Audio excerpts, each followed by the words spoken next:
It's terror time." The wind whispered through the trees, carrying dry leaves and a cold that seeped into the bones. The forest was dense, dark, and the branches intertwined like twisted fingers, trying to catch anyone who dared to enter. Lucas, 8 years old, gripped his mommy's hand tightly, his small fingers trembling.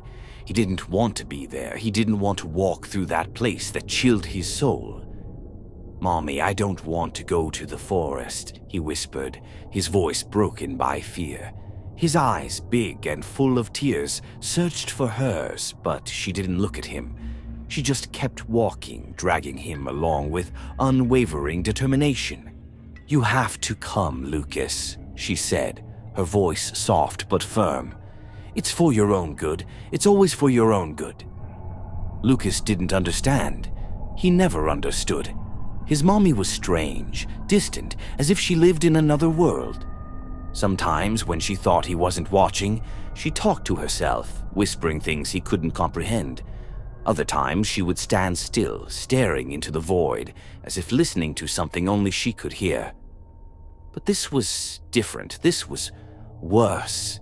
Ever since they had entered the forest, Lucas felt like something was watching them. It wasn't just the trees or the animals hiding in the undergrowth. It was people. He could feel them, their gazes piercing his back, their slow, deep breaths echoing in his mind. Every time he turned around, he saw no one, but he knew they were there. They had always been there. "Mommy, there are people watching us," he said, his voice trembling. She paused for a moment, her eyes lost in the distance. Then she crouched in front of him, her cold hands caressing his face. Her smile was sweet, but her eyes were empty, as if something inside her had broken a long time ago. "There's no one, sweetheart," she said. "You're just imagining things. You're a very imaginative child, like your father." Lucas didn't remember his father. His mommy never spoke about him. All he knew was that for as long as he could remember, they had lived in that house at the edge of the forest, away from everything and everyone. But now, walking among the trees, he felt like something in his life didn't fit. Something was wrong, very wrong. "Mommy, why don't we have pictures of me as a baby?" he asked, his eyes filled with tears. "Why don't you ever talk about before?" She looked at him, and for a moment it seemed like something inside her cracked. Her lips trembled and her eyes filled with tears. But then, as if she had reminded herself of something important, she straightened up and kept walking, dragging him along. "Don't talk about that, Lucas," she said, her voice harsh, almost cutting. "Just keep walking. We need to get there before it gets dark." Lucas didn't want to go on. He wanted to run, to escape, but he couldn't. His mommy had him trapped, not just with her hand, but with something deeper, something that kept him tied to her, even when everything inside him screamed to run. Suddenly, the forest grew darker. The trees seemed to close in around them, and the air became heavy, hard to breathe. Lucas felt the gazes intensify, as if the people watching him were getting closer, ready to take him. "Mommy, please," he cried, his legs trembling. "I don't want to keep going. There's something wrong here. I can feel it."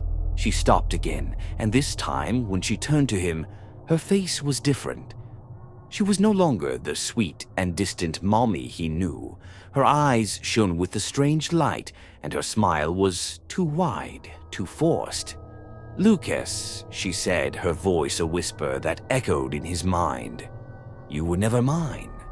But now, you will be. Forever." He stepped back, trying to pull away from her hand, but she held him with an inhuman strength. Her fingers dug into his wrist, and he screamed in pain. "Let me go," he shouted, struggling to break free. "You're not my mommy. You're not my mommy." She laughed, a sharp, maniacal laugh that echoed through the forest. The trees seemed to join in her laughter, their branches creaking as if they were applauding. "Of course I'm not," she said, her voice distorted, as if multiple people were speaking at once. "But you're not mine either. You were a gift, Lucas, a gift given to me 8 years ago, and now it's time to return you." Lucas felt the world crumble around him. The gazes he had always felt materialized, and from the trees emerged dark figures, their faces hidden, their hands reaching for him. He screamed, fought, but it was useless. His mommy, no, that woman, pushed him towards them, her laughter filling the air. "No, please," he screamed, his tears mixing with sweat. "I want my mommy. I want my real mommy." The figures surrounded him, their voices whispering things he couldn't understand. The last thing he saw was the woman he had believed was his mommy, her face distorted by a triumphant smile before the darkness swallowed him completely. And in that moment, Lucas knew the truth. He had never been her son. He had only been a gift. A gift for something that lived in the forest, something that had always been watching him, something that now claimed him. The forest closed around him, and his screams were lost in the wind. "Be careful. Lock the door. Maybe better not. Take care, my shadows."